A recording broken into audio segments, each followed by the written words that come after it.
उम्मीद करता हूँ बढ़िया होंगे। तैयारी कैसे चलिए कमेंट बॉक्स में बताना। और बच्चों आपका एडमिट कार्ड आ गया है, अब तो शायद आपने एडमिट कार्ड अपना डाउनलोड कर लिया हो। अगर नहीं डाउनलोड किया तो डाउनलोड कर लेना, क्योंकि बच्चे ये आपके वो सवाल मैं आपको लेकर आता हूँ हर बार, जो आपको सिलेक्शन 100% दिवाएंगे। जब आप पेपर में बैठोगे ना तो आपको यही पर्सन वहां पर नजर आएंगे, क्योंकि बच्चे तैयारी भी तभी अच्छे से होती है जब आपको वो पर्सन मिले जो आपके पेपर में बार बार पूछे जाते हैं, हर साल पूछे जाते हैं। तो चलिए शुरू करते हैं आज की क्लास बिना टाइम गवाए।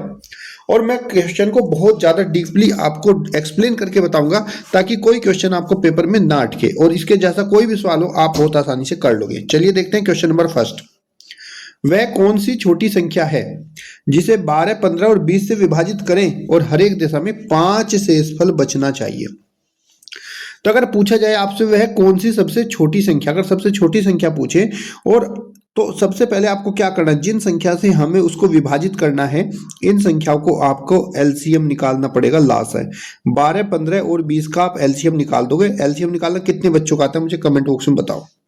एलसीएम निकालते हैं, 2 6 12, 15 ऐसे ही रहेगा, 2 दशम आपका 20, फिर हम 2 से कट करेंगे, 2 3 6 छोटे से छोटे नंबर से कट करना है, फिर 15 और 2 पंजे 10। उसके बाद हम इसको 3 से कैंसिल करेंगे, 3 एकम 3, 3 पंजे 15 और 5 ऐसे ही, और फिर हम 5 से कैंसिल करेंगे 1 1 1। तो यहाँ पर हमारा एलसीएम आ जाएगा 2 इंटू 2 इंटू 3 इंटू 5, मल्टीप्लाई करेंगे, 2 दूनी 4, 3 12 पंजे 60। तो हमारा जो एलसीएम है वो आ गया 60। लेकिन हमसे पूछा गया कि शेषफल कितना बचना चाहिए, 5। तो हम लिखेंगे संख्या बराबर जो भी हमारा एलसीएम आया 60, इसमें हमें जो भी शेषफल पूछेगा उसको प्लस करेंगे तो हमारी संख्या 65 हो जाएगी। ऑप्शन नंबर ए आपका राइट आंसर। क्लियर हुआ। जब भी आपसे पूछा है छोटी छोटी संख्या बताओ जो दिए गए अंकों से पूरी पूरी विभाजित हो जाए और होने पर उसमें 5 शेषफल बचे, तो आप पहले जिन संख्याओं से आपको विभाजित करना है उन संख्याओं का एलसीएम निकालोगे। एलसीएम निकालने के बाद जो भी आपका एलसीएम आएगा उस एलसीएम में आपको वो शेषफल प्लस कर देना है। और अगर पेपर में आपसे ये पूछा जाए कि खाली कौन सी संख्या है जो विभाजित हो जाए और शेषफल ना दिया हो, तो ऐसी कंडीशन में जो इसका एलसीएम आएगा वही वो संख्या हो जाएगी। अगर शेषफल पूछा है तो प्लस कर देंगे। समझ में आया बच्चे, कमेंट बॉक्स में बताते चलो। क्वेश्चन नंबर 2 है हमारा, 8000 का 15% कितना होगा। हमें 8000 का 15% निकालना है। तो मैंने बताया था किसी भी संख्या की अगर आपको प्रतिशत मान निकालना है तो उस संख्या और उस प्रतिशत वैल्यू की गुणा कर देते हैं, और गुणा करने के बाद फिर आपको 100 से भाग करना है। अब इसको हल करेंगे, 100 से 2 जीरो कट जाएगी तो आपका बचेगा 80 गुणा 15। 15 और 80 की गुणा करेंगे तो 15 8 120 होता है, और एक जीरो के पीछे, तो इसका आंसर आ जाएगा 1200। ऑप्शन नंबर बी आपका राइट आंसर। कभी भी आपको किसी भी संख्या का प्रतिशत निकालना तो सिंपल से तरीका है, मैं आपको लिख के दे देता हूं कि x का अगर आपको y प्रतिशत निकालना है, x का अगर आपको y प्रतिशत निकालना है तो क्या करना है, x की गुणा y से, यानी कि संख्या की गुणा उसके प्रतिशत मान से करनी है और भाग कर देना है 100 से। अगर समझ में आया है तो कमेंट बॉक्स में ताली बना दो। अगला प्रश्न, यहां पर एक प्रश्न दिया है, इसमें बोला गया है कि 1/2 और उसके बाद फिर 2/3 और फिर आपका 3/4 और फिर 4/5 और 5/6 में आरोही क्रम में व्यवस्थित करने पर मध्य में कौन सी संख्या आएगी। आरोही क्रम मतलब छोटे से बढ़ता क्रम, छोटे से बड़े क्रम को हम क्या कहते हैं, आरोही क्रम कहते हैं। अब अगर यहाँ पे आप देखो, आपको निकालने के 2 तरीके हैं, तो आप इसका एलसीएम लेके निकालोगे, या फिर जो यहाँ पर इस तरह के क्वेश्चन में ट्रिक का यूज किया गया उस ट्रिक को आप यहाँ पर लगा सकते हो। आपने देखा ये जो आपके भिन्न हैं वो कैसे है, देखो 1 के बाद 1/2 है, और जो नीचे वाली भिन्न है वो अगली संख्या में बटे में है, और उसके अगली संख्या फिर नीचे, फिर अगली संख्या बटे में, ऐसे है। अगर आपकी कोई भी भिन्न इस तरीके से होती है, क्रमागत रूप में होती है कोई भी भिन्न, तो ऐसी भिन्न के लिए अगर ये लगातार जैसे 1 है, 1 के बाद 2, 2 के बाद 3, 3 के बाद 4, 4 के बाद 5 ऐसे रखा है, तो वही क्रम आपका आरोही क्रम होता है, बढ़ता हुआ क्रम होता है।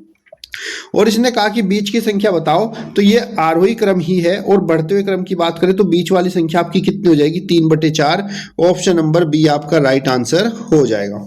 तो कभी भी आपका क्रम ऐसे हो 1 2 फिर 2 3 फिर 3 4, यानी कि बढ़ता हुआ क्रम हो, जैसे मान लीजिए 51 के नीचे 52 लिखा, 52 के नीचे 53 लिखा, 53 के नीचे 54 लिखा, 54 के नीचे 55 लिखा। आपसे कहा जाए कौन सी सबसे छोटी संख्या है, तो जो सबसे पहले होगी वही सबसे छोटी, और जो बड़ी संख्या होगी वही सबसे बड़ी हो जाएगी। क्लियर बच्चे। अगला प्रश्न देखिए, एक रेलगाड़ी 90 किलोमीटर प्रति घंटे की चाल से चल रही है, 10 सेकंड में कितनी दूरी तय करेगी। तो बच्चे आप यहाँ पे सीधा सूत्र लगाओगे, अगर दूरी बराबर चाल गुणा समय, जो कि अक्सर बच्चे यही काम करते हैं, चाल गुणा समय लगा देते हैं और वो क्या करते हैं 90 गुणा 10 लिख देते हैं और 90 गुणा 10 लिखते ही उनका उत्तर आता है 900 और बड़े खुश होते हैं कि हमने सही कर दिया। लेकिन ये सवाल आपका गलत हो जाता है। क्यों गलत हो जाता है वो भी मैं आपको बता रहा हूं। इसमें क्या होता है बच्चे कि जब आप चाल गुणा समय करते हो तो आपको एक चीज देखनी है कि हमारी चाल जो दी हुई है, हमारी जो यहाँ पर स्पीड दी हुई है वो 90 किलोमीटर प्रति घंटा दी हुई है। कितनी दी हुई है? 90 किलोमीटर प्रति घंटा। लेकिन यहीं पर अगर हम समय की बात करें, जो टाइम है वो हमारा 10 सेकंड दिया हुआ है। तो बच्चे अगर टाइम सेकंड में दिया हुआ है और चाल हमारी किलोमीटर प्रति घंटा में है तो हम कभी भी डायरेक्टली गुणा नहीं कर सकते। पहले ये जो चाल दी हुई है 90 किलोमीटर प्रति घंटा, इस चाल को हमें मीटर प्रति सेकंड में बदलना होगा। यहाँ पर बच्चों हमें किलोमीटर प्रति घंटा को मीटर प्रति सेकंड में बदलना है। तो अगर हम किलोमीटर प्रति घंटा को मीटर प्रति सेकंड में बदलते हैं तो हमें मल्टीप्लाई करनी होती है इसमें 5/18 से। किससे गुणा करनी है? 5/18 से। इसको नोट कर लेना ध्यान से। अब ये जो हमें चाल दी गई है 90 किलोमीटर प्रति घंटा, इसमें हम गुणा करेंगे 90 की किससे? 5/18 से। 18 से गुणा करेंगे तो 18 पंजे 90 हो जाएगा। तो फाइनली आपकी चाल हो जाएगी 5 गुणा 5 बराबर 25 मीटर प्रति सेकंड। अब हमें निकालनी है दूरी कितनी होगी। तो दूरी बराबर था चाल गुणा समय, तो चाल हमारी हो जाएगी 25 मीटर प्रति सेकंड और समय है 10 सेकंड। तो फाइनली हमारी दूरी हो जाएगी 250 मीटर। ऑप्शन नंबर आपका ए राइट आंसर हो जाएगा। अगला है क्वेश्चन नंबर 5। इसमें आपको इसका मान बताना है क्या होगा। तो देखो जब हम इसको हल करते हैं तो सबसे पहले हमें इसको सरलीकरण करना होता है। 10,000 की 4 से गुणा करेंगे तो ये आपका 40,000 हो जाएगा। 3 की गुणा 100 से करेंगे तो ये आपका 300 हो जाएगा। 9 की गुणा 1 से करेंगे तो 900 और सबको प्लस कर देंगे। प्लस करने पर आपको मिलेगा 40,309। ऑप्शन नंबर सी आपका राइट आंसर हो जाएगा। अगला प्रश्न है, एक वर्ग का क्षेत्रफल 441 वर्ग मीटर है, उसका परिमाप बताओ। तो देखो अगर हमें वर्ग का परिमाप निकालना है पेरीमीटर, तो वर्ग का परिमाप होता है 4 गुणा भुजा। वर्ग का परिमाप होता है 4 गुणा भुजा। लेकिन इस सवाल में हमें भुजा नहीं दी है, इसमें हमें उसका क्षेत्रफल दिया है। तो ये समझ लो कि जब हम भुजा निकालनी हो हमें वर्ग की, तो भुजा बराबर होता है क्षेत्रफल का वर्गमूल। क्षेत्रफल का वर्गमूल। तो 441 का वर्गमूल निकालेंगे तो इसके लिए हमें 441 के अभाज्य गुणनखंड करने पड़ेंगे, जो कि होता है 3 गुणा 3 7 गुणा 7। और अभाज्य गुणनखंड में से एक एक जोड़ा ले लेंगे तो 3 गुणा 7 बराबर 21। तो इसकी जो भुजा हो जाएगी वो आपकी 21 मीटर हो जाएगी। आपसे पूछा है परिमाप बताओ, तो 4 गुणा भुजा आपकी 21 है, 21 चौक 84, तो इसका परिमाप 84 मीटर हो जाएगा। ऑप्शन नंबर बी आपका राइट आंसर। तो कभी भी आपको पहले वर्ग की अगर क्षेत्रफल दिया जाए और फिर परिमाप या भुजा पूछी जाए तो आपको उसका क्षेत्रफल का वर्गमूल करना पड़ेगा, तभी आप इसकी भुजा निकाल सकते हो। तो फॉर्मूला नोट कर लो, वर्ग की भुजा बराबर होती है अंडर रूट एरिया। अगला प्रश्न है क्वेश्चन नंबर 7। यहां पर कहा गया है कि 5,000 रुपए की धनराशि पर 4 वर्ष में 6% वार्षिक दर से कितना साधारण ब्याज प्राप्त होगा। 5,000 की धनराशि पर।